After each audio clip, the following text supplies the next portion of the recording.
Si Maria Makiling ay isang diwata o engkantadang babae sa mitolohiyang Pilipino na kilalang tagapagbantay ng bundok Makiling sa Laguna. Inilalarawan siya bilang isang napakagandang dalaga na may mahaba at itim na buhok at kadalasang nakasuot ng puting bestida.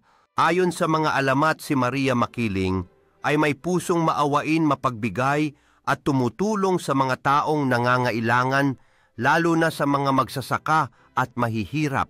Pinaniniwalaang siya ay may kapangyarihang magpagaling ng may sakit, magpakita at maglaho ayon sa kanyang kagustuhan at makontrol ang kalikasan.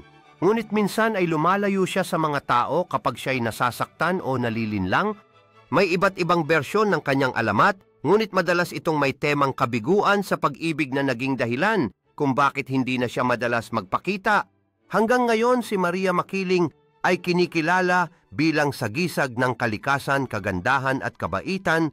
Ang kanyang kwento ay bahagi ng mayamang kwentong bayan ng Pilipinas at patuloy na isinasalaysay sa mga paaralan at tahanan bilang paalala ng paggalang sa kalikasan